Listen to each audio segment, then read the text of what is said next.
Bonjour à tous et bienvenue dans votre émission Yes Harmonie, l'émission qui vous connecte à votre essence et à votre conscience. Je m'appelle Jemila Bouteille, je suis coach en épanouissement personnel et thérapeute familial chez Harmonie NC. Chaque dimanche, je vais partager avec vous des réflexions et des outils autour du bien-être et du développement personnel. Nous allons explorer différents concepts qui permettent de mieux se comprendre, se connaître et ainsi nous éveiller à qui nous sommes. Alors, la semaine dernière, nous avons vu ensemble les émotions, quel était leur rôle, à quoi elles servaient, que ce soit la joie, la peur, la colère, la tristesse. Et nous avons pu voir que toutes nos émotions étaient de précieux messagers sur ce qui se passe à l'intérieur de nous.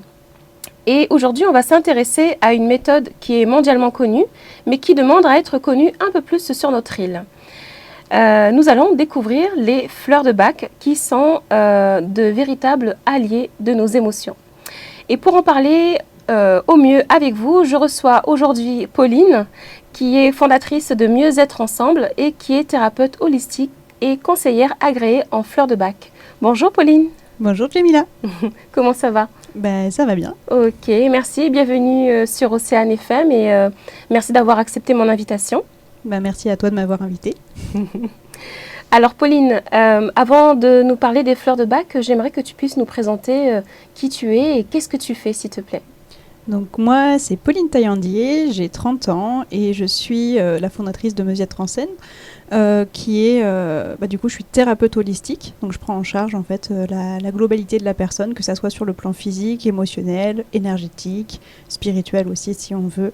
Avec différents outils, donc les soins énergétiques holistiques, les fleurs de Bach, pour les animaux aussi, parce que du coup je suis aussi spécialisée en fleurs de Bach pour les animaux et je pratique aussi la communication animale.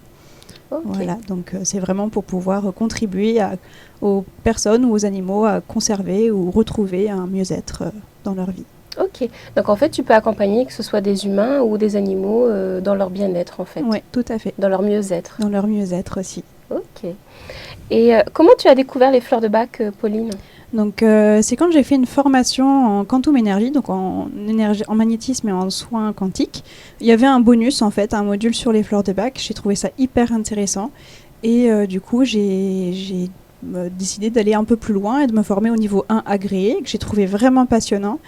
Et du coup, j'ai poursuivi en fait par le niveau 2 perfectionnement, puis vouloir vraiment faire mon métier, parce que j'ai trouvé ça hyper intéressant et que ça pouvait vraiment apporter une complémentarité en fait dans ce que je faisais déjà en tant qu'énergéticienne et tout ça. Et du coup, j'ai fait la formation de conseillère agréée, donc le niveau 3, et les spécialisations agréées aussi pour les animaux, avec une double spécialisation également pour les chevaux. Waouh, ok, donc vraiment une multitude et une palette, une boîte à outils qui est vraiment, j'ai envie de dire, très complète et très vaste aussi. Oui, ça c'est vraiment passionnant. En fait, les fleurs, elles sont tellement... on peut aller vraiment dans tellement de subtilités que du coup, on peut se former encore toute notre vie, en fait. Ok. Avant d'aller plus loin, Pauline, est-ce que tu peux nous dire brièvement, notamment pour les auditeurs qui ne savent pas qui était le docteur Bach et comment sont fabriquées justement ces fleurs de Bach, s'il te plaît? Le docteur Bach, c'est un médecin anglais du début du XXe siècle, donc un médecin qui était très renommé, un médecin londonien à la base, qui était également chirurgien, bactériologiste et homéopathe, et qui donc était très pointu déjà sur la médecine traditionnelle allopathique, mais qui avait aussi une vision globale en fait de ses patients, de l'être humain, au niveau aussi émotionnel, au niveau de la personnalité, tout ça. Et il voulait vraiment prendre en globalité en fait son patient, parce que souvent dans la médecine traditionnelle, qui est très bien, mais on parle beaucoup du symptôme et pas de l'être dans sa globalité. Et on se rend compte qu'il y a énormément... Il n'y a pas de prévention, il n'y a pas de préventif en fait, il n'y a pas de médecine préventive. C'est que quand le mal est déjà là, la maladie est déjà installée en fait, c'est ça que tu veux dire? Il y a de ça, et puis il y a là aussi le fait que si la maladie c'était si simple, une maladie, un organisme, par exemple un virus ou un microbe contre un organisme, ça fait une maladie, et il y a plein de facteurs qui font qu'il y a des personnes, ils ne tombent pas malades. Donc qu'est-ce qui fait que cette personne ne tombe pas malade? Et on se rend compte qu'il y a aussi une grosse part au niveau émotionnel, quand la personne est dans un état équilibré. Dr Bach parlait beaucoup de l'alignement corps, âme, esprit. Bien, quand on est dans cet équilibre-là, en fait, on tombe pas malade, vraiment beaucoup moins. Oui. Voilà. Donc lui, il a cherché en fait, donc on pourrait parler de la vie du docteur Bach pendant des heures, ça pourrait faire l'objet d'une émission à part entière, mais il voulait vraiment trouver quelque chose qui était simple, qui était sain, qui était sans danger et qui était efficace pour pouvoir aider les personnes vraiment sur le côté émotionnel. Ok. Voilà. Et comment ça marche justement? Est-ce que, je sais pas, c'est des fleurs qu'on mange? Qu'est-ce que c'est en fait les fleurs de Bach, ces élixirs justement? Comment elles sont fabriquées? Oui, alors les fleurs de Bach, c'est des élixirs floraux qu'on retrouve sous forme de solutions liquides qui sont donc obtenus par solarisation, par ébullition. Donc à la base, c'est des fleurs sauvages qui sont cueillies à un certain moment de leur maturité, d'une certaine manière, etc., qui est très très respectueuse en fait de la nature et qui en fait, par solarisation, va transmettre l'énergie de la fleur dans l'eau, par exemple. Et après, donc on a ce qu'on appelle les élixirs mères, sur lesquels après on peut faire des flacons. Il y a 38 fleurs pour 38 états émotionnels différents, et après on va vraiment pouvoir choisir la fleur qui va correspondre à ce qu'on est en train de vivre, et pouvoir prendre l'élixir à ce moment-là. Donc ça se prend sous forme de gouttes par voie orale, par exemple. On peut aussi les utiliser en cutané, ça fonctionne très bien sur les points veineux, par exemple, donc à l'intérieur des poignets, sur le plexus solaire, derrière les temples, quand on a une grosse émotion, par exemple. Voilà, à partir du moment où on est en contact avec ces fleurs-là, elles agissent. Ok. Mais une question m'interpelle et me vient, et j'imagine que les auditeurs aussi, mais comment ces fleurs, ces 38 fleurs, viennent agir sur nos états émotionnels, sur notre corps en fait? Comment c'est possible? En fait, le docteur Bach, quand il a fait ses recherches, il s'est rendu compte que chaque fleur avait une propriété sur un état émotionnel en particulier. Et ce qu'on appelle état émotionnel, c'est différent des émotions. C'est-à-dire qu'un état émotionnel, c'est un moment où l'émotion, elle va être en déséquilibre ou alors elle va être cristallisée, parce qu'on ressent tous des émotions et c'est normal et c'est sain. Là où ça va être problématique, c'est quand il y a une émotion qui est en excès ou vraiment en dessous, ou qui dure dans le temps alors qu'elle ne devrait pas.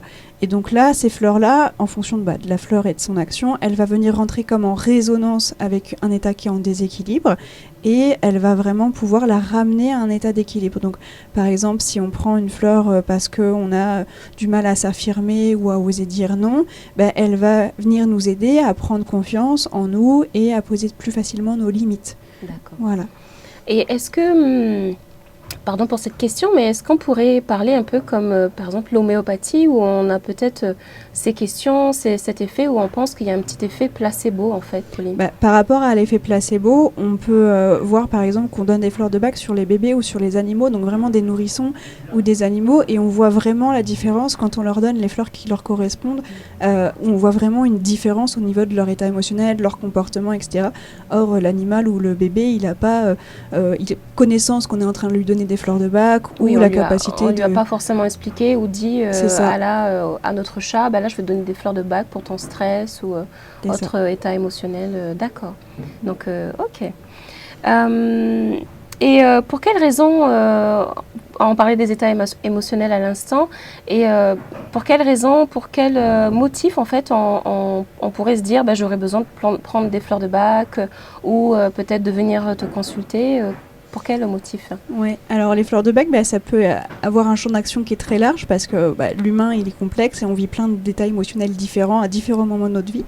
Donc on peut tous avoir besoin des fleurs de Bach à un moment de notre vie où on sent qu'on a peut-être besoin d'être soutenu parce qu'on est en train de vivre quelque chose de difficile. Peut-être que ça peut être sur le stress, ça peut être sur la confiance en soi, ça peut être sur des peurs, ça peut être sur un deuil, ça peut être sur un changement de vie aussi, même qui est positif mais qui peut créer de l'émotion, où on sent qu'on a besoin vraiment d'un petit coup de pouce, d'un soutien. Et donc du coup, c'est vraiment en fonction de ce qu'on est en train de vivre, on va vraiment pouvoir ajuster, soit nous aider à avoir peut-être à aller contacter notre courage, notre persévérance, la confiance en soi, ou les réconforts, ou voilà, vraiment plein de choses qu'on peut aller voir comme ça. Donc vraiment, ça peut vraiment nous aider dans n'importe quelle période de notre vie, à n'importe quel âge aussi, parce que tu parlais des enfants aussi ou des bébés, et c'est des produits, des élixirs qu'on peut donner aux enfants notamment, parce que je pense aussi aux huiles essentielles, qu'on sait que c'est pas avant l'âge de 7 ans, parce que c'est des actifs très très concentrés et qui peuvent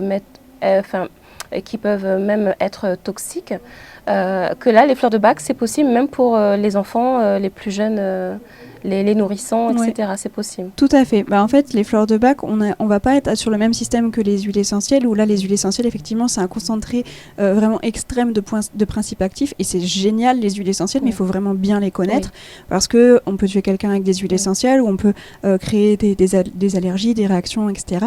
Donc, effectivement, il y a des contre-indications qu'il faut connaître.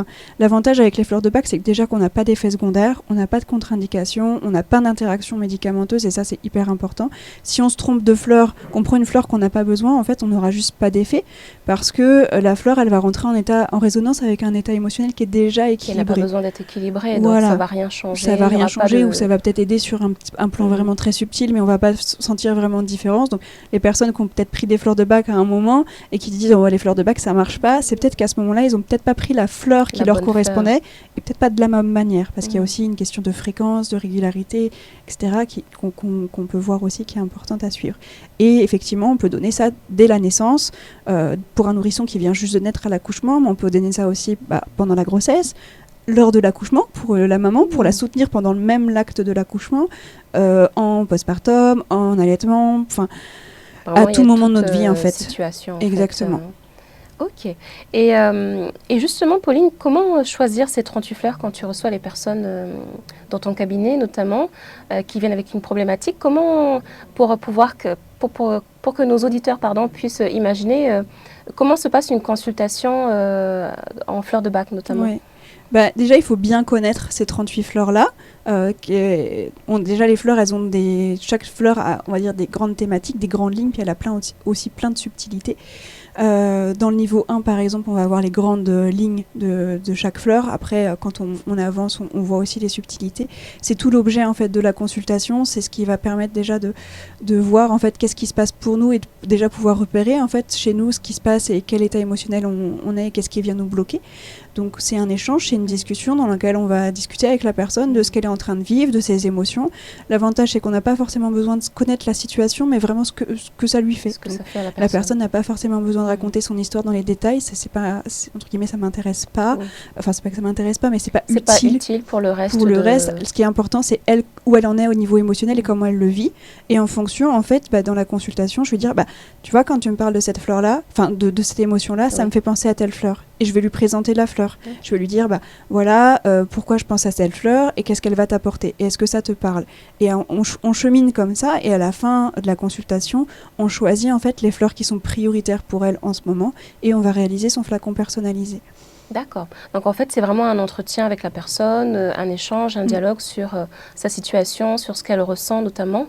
Et par rapport à ça, vous choisissez ensemble, du coup, parce que tu proposes les fleurs de bac à la personne, et si ça lui parle, et après vous construisez...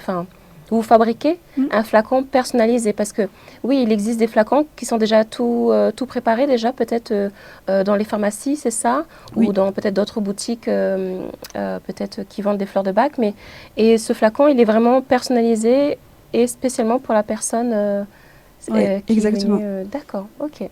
Et j'imagine que pour les animaux, c'est la même chose, c'est aussi un flacon personnalisé. Et là, du coup, tu t'entretiens directement avec le propriétaire de l'animal et aussi par rapport à l'intuition, peut-être que tu as, parce que je ne veux pas dire que tu as un dialogue avec l'animal, mais il y a quand même une communication, parce que tu parlais de communication animale tout à l'heure. Sur cet échange. Oui, c'est vrai que pour les animaux, du coup, ça va beaucoup être avec un échange avec son référent humain, auquel je vais poser beaucoup de questions sur ce qui est arrivé, etc., pour l'animal, comment il réagit. Après, il y a toujours le biais du filtre de son humain. Après, j'ai aussi les outils de la communication animale qui peuvent nous aider à avoir un autre point de vue, et c'est en mettant tout ça en lien qu'on va réussir à trouver en fait les fleurs qui vont être adaptées pour cet animal-là. Et ça, c'est hyper intéressant. Après, sur les flacons tout faits aussi, il y a le remède d'urgence qui est un incontournable, qui est vraiment celui dans lequel on va pouvoir prendre, et c'est souvent par là que les gens rentrent dans les fleurs de bac. Ils connaissent tous le Rescue, ou d'autres. En fait, le Rescue, c'est une marque. Ce qui est important de savoir, c'est que c'est le remède d'urgence. Et ça, après, c'est décliné dans d'autres marques. Il y a Elixir & Co, il y a Deva, il y a plein d'autres labos en fait, de fleurs de bac. Et ça, c'est par exemple la trousse de secours émotionnel du sac à main à toujours avoir avec soi, pour les enfants, pour les animaux. Dès qu'il y a une émotion forte, un traumatisme, un événement, une émission, ou un examen, ou n'importe quoi, on peut prendre déjà, ne serait-ce que le remède d'urgence. Ok. Et tu disais, c'est donc des gouttes qu'on peut prendre, on peut le prendre aussi sur notre peau, sur le corps. Et c'est un traitement qui dure combien de temps? Enfin, comment ça se passe? On peut les prendre de manière très ponctuelle. Donc, par exemple, le remède d'urgence, on peut le prendre vraiment sur l'instant, Ok. sur la situation, ou quelques heures avant. Voilà. On peut les prendre aussi sous forme de cure. Et donc là, c'est ce que je propose quand on fait des consultations, c'est qu'on va aller vraiment voir une problématique particulière. Et on va juste sélectionner les fleurs, faire le flacon personnalisé. Là, généralement, la personne repart avec son flacon pour une cure d'à peu près 3 semaines, un mois. Ok. Après, on refait le point si nécessaire pour savoir s'il y a besoin de réajuster, parce que ça peut agir comme un peu l'effet de la couche d'oignon, Oui. où aujourd'hui Oui. on a telle et telle fleur, et puis la prochaine fois, ça sera peut-être un peu différent. Ok. Et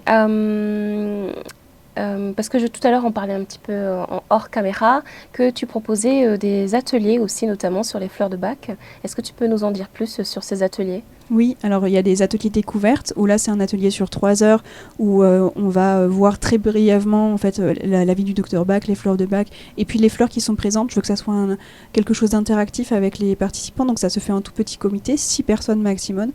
Et on va voir les fleurs qui sont présentes, les émotions qui sont présentes pour les personnes. On n'a pas le temps de voir les 38 fleurs dans un atelier découverte. Après, il y a aussi le stage. Donc là, c'est un stage sur 2 jours où je transmets un peu l'équivalent du niveau 1. Donc là, le prochain, c'est le 16 et 17 septembre, donc le week-end prochain. Donc c'est prochain. Et donc là, c'est vraiment un stage sur 2 jours où on va voir l'histoire du docteur Bach, les 38 fleurs, le remède d'urgence et comment faire ses propres synergies. Ok. Eh bien, nous arrivons déjà au terme de cette émission.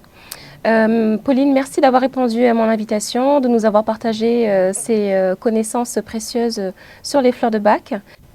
Et Pauline, comment te contacter si on souhaite une consultation ou participer à tes ateliers justement? Oui, j'ai une page Facebook, Mieux être ensemble, avec aussi une page Instagram. Et puis après, sur mon téléphone, tout est marqué sur la page Facebook. En général, je transmets Facebook et Instagram, je transmets pas mal les infos dessus. Et vous retrouvez mon numéro de téléphone, le site internet, et les ateliers, les formations, les consultations, tout ça.